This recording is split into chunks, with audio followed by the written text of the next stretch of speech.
Pour travailler, mais encore plus pour faire bouger les choses. Notre lait équitable rémunère décemment les 550 agriculteurs de notre coopérative et respecte nos valeurs de qualité, de goût et de proximité. Alors vous aussi, en magasin, prenez les choses en main. Choisissez Fairbel. Impact FM vous ouvre son antenne. Il est déjà 8h08. Et nous sommes à nouveau en direct sur Impact FM, Impact News. Ce nouveau 8h08 consacré au championnat de Belgique course d'orientation sprint qui aura lieu le dimanche 24 mai à Malmedy. On en parle avec l'organisateur Michel Bastin. Bonjour Michel. Bonjour à tous les éditeurs. Alors Michel, bon, il y a pas mal de questions à vous poser ce matin. La première, elle semble d'évidence. Course d'orientation, c'est quoi finalement? C'est quoi tout cela? Alors, si on devait résumer la course d'orientation en une seule phrase, on dirait que c'est la tête et les jambes. Donc, c'est quoi en fait? C'est que c'est des coureurs. D'abord, c'est une course. Donc, c'est pas une randonnée, c'est une course. Les meilleurs coureurs de rotation au niveau mondial sont aussi des très bons athlètes qui parfois sont dans les meilleurs trailers du monde, qui sont capables de courir 5 km en moins de 15 minutes pour les connaisseurs. Donc ça, c'est la partie jambes. La partie tête, c'est qu'en fait, au départ, le coureur reçoit une carte, il est muni d'une boussole et d'un doigt électronique, et il doit donc le plus rapidement possible effectuer un parcours qui est fait de balises intermédiaires par lesquelles il est obligé de passer dans l'ordre. Par contre, entre les balises, il a le choix libre de son itinéraire en tenant compte évidemment de la cartographie, c'est-à-dire qu'on ne peut pas passer par une propriété privée, ce genre de choses, mais en respectant le code de la carte, les cartes qui sont normées au niveau mondial par la fédération d'orientation. Donc ça veut dire que si on se rend dans un pays, je veux dire, moi j'ai déjà couru, que ce soit en Norvège ou que ce soit en Espagne ou que ce soit en Thaïlande, s'il y a une course de rotation qui est faite par la fédération, la légende de la carte sera la même et les orienteurs seront exactement se retrouver parce que la légende sera identique dans tous les pays du monde. Très bien. Alors, il y a plusieurs formats, plusieurs distances. Tout à fait. Donc la course de rotation, c'est un sport qui vient du monde militaire et donc traditionnellement, c'est un sport qui s'effectue en forêt. Et en forêt, il y a deux distances individuelles. La moyenne distance, on parle toujours de temps du vainqueur parce que si on court en Flandre ou si on court dans nos Ardennes, eh bien, faire 10 km là ou 10 km là, ça ne donnera pas le même temps. Et donc on parle toujours de temps du vainqueur. La longue distance, on est pour les élites sur un temps du vainqueur de 90 minutes. La moyenne distance est environ une demi-heure, donc ça va être plus court et plus intense. Il y a des formats relais aussi qui se font en forêt. Et alors, il y a environ 25 ans, on a voulu rendre le sport plus médiatique parce que ça reste un des problèmes de ce sport, c'est que c'est très confidentiel. Et donc, ils ont imaginé un format sprint qui se court, lui, entre 12 et 15 minutes et pour lesquels on va souvent prendre des centres urbains. Donc, il y a des courses sprint dans les... chaque année, il y en a une à Venise, par exemple, à Londres, ce qui permet de découvrir un peu les villes autrement. Mais c'est des formats, en principe, très courts, donc entre temps du vainqueur, 12-15 minutes. Très bien. Et ici, c'est le sprint alors? C'est le sprint tout à fait, donc ce sera vraiment au cœur de la ville. Ça veut dire que c'est 12-15 minutes, c'est des parcours qui sont pas très longs, qui sont, on en parlera tout à l'heure, mais le parcours le plus long fait 4 km distance réelle. Très bien. Championnat de Belgique, réservé aux affiliés? Non, mais par contre, pour prétendre au titre de champion de Belgique, il faut faire partie d'un club qui est affilié, qui est membre de la Fédération des sports de rotation. Donc il faut être affilié. Maintenant, il est tout à fait possible de s'inscrire de manière individuelle et de faire soit son parcours de catégorie sans compter pour le classement, soit de faire ce qu'on appelle un parcours du jour. Le parcours du jour, ça peut s'inscrire le jour même au centre des courses pour découvrir ce que c'est comme sport. Le sprint, ça a l'avantage d'être plus simple qu'une course forêt. Je veux dire, en course forêt, vous ne pourriez pas vous rendre là sans avoir de notion et faire le parcours. En ville, on se perd moins vite ou moins. On sait de toute manière où sera le centre des courses et on pourra y retourner si vraiment ça ne fonctionne pas.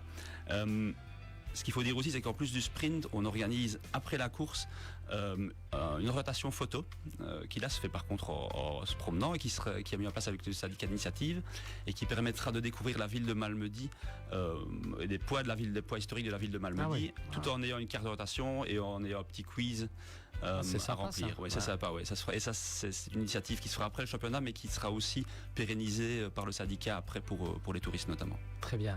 220 inscrits déjà, je vois ça sur ma playlist. C'est un tout gros événement pour cette discipline. Alors, on en est déjà à 230 depuis et on espère en avoir 250 et 300. On peut s'inscrire jusqu'à dimanche soir, plus les personnes qui viennent s'inscrire le jour même.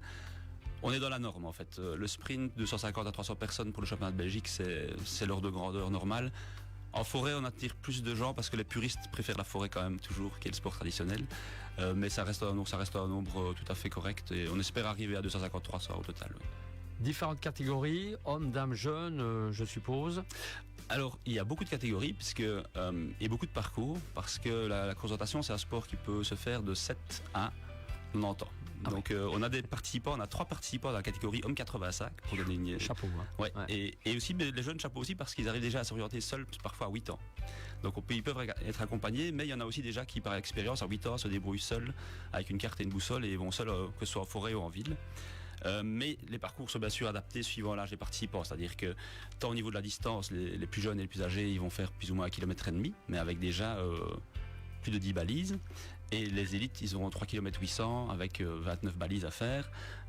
Et alors, ce qu'on va faire, c'est qu'on va aussi adapter la technicité. Ça veut dire que le parcours des enfants va être moins complexe que le parcours des adultes. Très bien.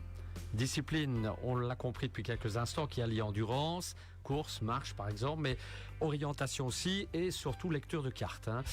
Est-ce qu'il faut vraiment, dites-moi Michel, s'il faut vraiment être intelligent pour remporter la course ou... Non, mais il faut beaucoup de pratique. Donc c'est un sport où l'expérience joue un rôle très important, surtout en forêt, parce que il faut aussi comprendre la manière dont le cartographe va tracer la carte. C'est-à-dire que ça reste subjectif, 2 personnes qui vont tracer une zone en forêt, ou même en ville, enfin en ville c'est moins le cas, mais surtout en forêt, ne vont pas nécessairement la tracer de la même manière. C'est ça. Donc l'expérience joue un rôle vraiment clé, et c'est un peu un des défauts de notre sport, c'est que ça le rend assez compliqué d'accès pour les débutants. Ils vont être parfois un peu... Oui, ils vont peut-être être un peu déprimés ou démoralisés parce que ça va pas aller tout de suite. Donc c'est un sport qui demande beaucoup de travail, qui est très technique, et qui demande aussi beaucoup de stratégie en fait.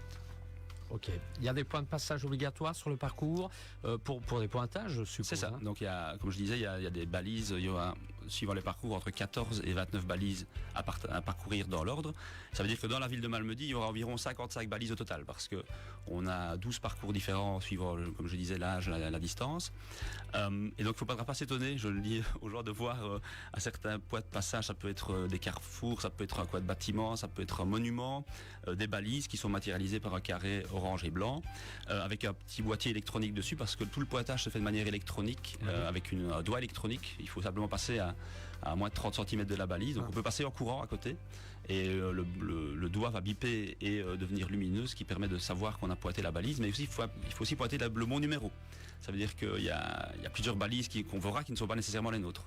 Ah ouais. Et donc on doit pointer les bonnes. Ouais. Eh ben dites donc, alors si on revenait à vous, une question vous-même. Vous avez apparemment un beau palmarès de courses d'orientation, hein, je pense. Ben oui, je ne lui ressens pas, mais on peut dire que comme Obélix, je suis tombé dedans quand j'étais petit. Faut dire que chez nous, c'est un sport familial.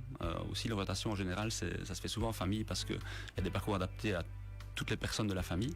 Et donc oui, c'est clairement par ma famille que j'y suis arrivé, ma famille au sens large, puisque mon oncle, mes cousins, mes cousines, mes parents, mon frère et soeur en faisaient.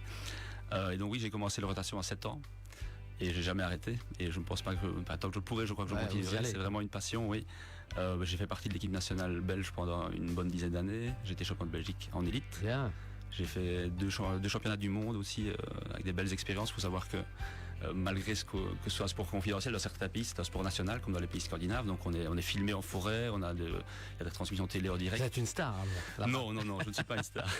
Mais oui, depuis que je suis un vétéran, oui, là, j'ai remporté pas mal de titres de champion de Belgique, de champion de France et de titres de champion du monde en 2023 et 2025. Ouais. Eh ben, dis donc, joli palmarès en tout cas. Hein. Merci. Et on remet un grand bonjour à la famille qui nous regarde ou qui nous écoute, voilà. vraisemblablement. Je voulais juste dire aussi que j'entraîne aussi, parce que je trouve que c'est important de transmettre sa passion. J'entraîne depuis 5 ans l'équipe junior francophone.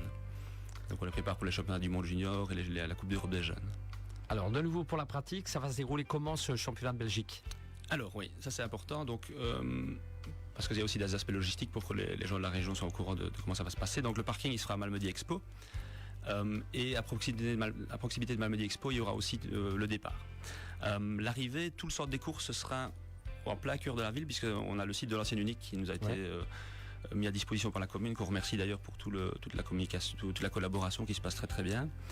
Les départs, ils se font individuellement par catégorie, donc il y a environ toutes les minutes, donc il y a environ, je dirais, 5-6 coureurs qui vont partir chaque minute sur des parcours différents, et ça se fera entre 10h et 12h les départs.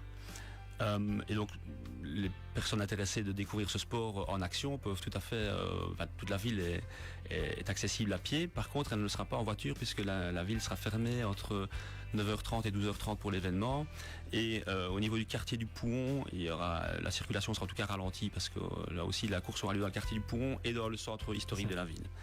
Qu'est-ce qu'il y a d'autre à dire? Oui, les dernières arrivées sont prévues vers 12h20, 12h30 et puis on rouvre tout, on range toutes les balises et c'est terminé.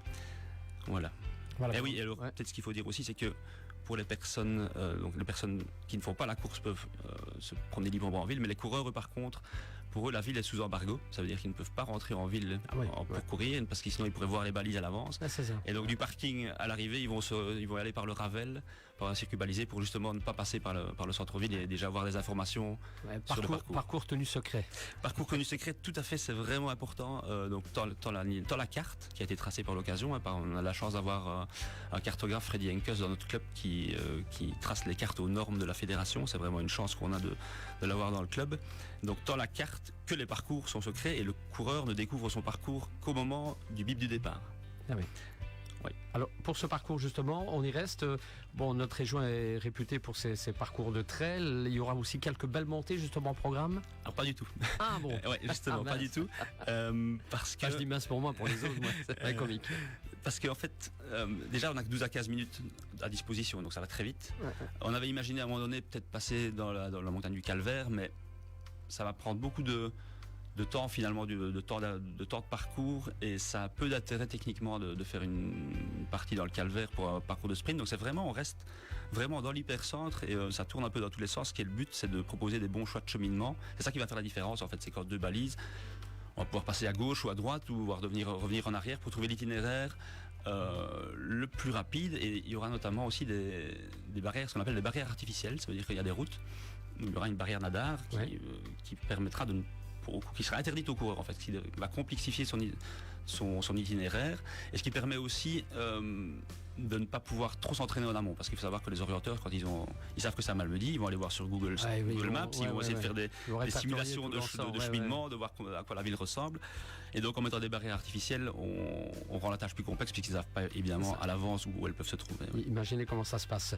Alors ce championnat de Belgique, c'est le dimanche, mais ce sont aussi 3 jours en tout autour de l'orientation, j'y arrive, Stavelot samedi et Wem lundi, je crois. Tout à fait. Donc on s'est dit, voilà, faire juste un championnat de 12-15 minutes pour faire venir les gens, ça c'est un peu. Et la mode est vraiment à l'orientation à proposer des week-ends d'orientation. Et donc on a créé avec les 2 clubs de la région ce qui s'appelle la trilogie sprint des Fagnes. Donc le club Herma de Spa organisera le samedi après-midi à Stavelot le championnat de Wallonie de sprint. C'est toujours des formats sprint. On a vraiment mis parce que aussi la forêt est difficilement accessible à cette période de l'année, avec la nidification des oiseaux, avec aussi déjà un peu de chasse. Donc on est très très respectueux des moments dans lesquels on peut rentrer dans la forêt. Donc le championnat de Wallonie samedi après-midi à Stavelot, avec un petit relais sprint open par la suite, donc 2 courses le samedi après-midi. Le championnat de Belgique qui est quand même l'événement majeur de week-end le 24 mai à Malmedy, et le 25 on propose à Wem encore une course régionale, parce qu'il y a des gens qui vont passer le week-end ici qui vont pouvoir découvrir la région, et donc à Wem on aura une course régionale dans Wem le lundi matin. Et Malmedy, comme je l'avais déjà dit, la photo-orientation aussi après la course, qui permettra aussi de découvrir la ville pour les promeneurs et de faire un petit quiz tout en ayant déjà, tout en découvrant ce que c'est une carte d'orientation, découvrant la légende et permettant de voir comment ça se passe. Voilà, bon Michel, le temps passe vite, hein. Le temps est parti, c'est terminé là. Voilà. Bon, dernières infos pratiques, je pense, 2-3 petites choses qu'on a. Alors voilà, championnat de Belgique le dimanche matin, 24 mai entre 10h et 12h30 au cœur de la ville de Malmedy. C'est le centre névralgique, c'est l'ancienne unique. N'hésitez pas à venir, il y aura une buvette aussi, donc n'hésitez pas à venir faire un tour, à venir vous désaltérer, à venir découvrir le sport, voir comment ça se passe. Pourquoi aussi ne pas le combiner avec le championnat de barbecue qui a lieu le même jour, avec lequel on s'est coordonné, parce qu'il faut savoir exactement comment était l'implantation, donc ça peut être sympa de passer d'un à l'autre. Et donc toutes les infos seront sur le site du club qui est www.ardoc.be, ardoc.be, onglet événements. Et je voulais déjà remercier à l'avance tous les bénévoles du club et les aidants hors club dont on aura besoin, qui vont nous aider à faire de cet événement une réussite. Merci beaucoup. Ça va être canon, en tout cas. Championnat de Belgique, course d'orientation, sprint, dimanche 24 mai à Malmedy. Un grand merci Michel. Avec plaisir, merci vous à avez vous de tout m'avoir dit accueilli. Mais rien J'ai tout dit. oublié. J'ai rien oublié. C'est formidable. Allez, on retrouve l'information dans quelques petits instants, évidemment après la pub. Et on revoit tout cela sur notre page Facebook Impact News. Malmedy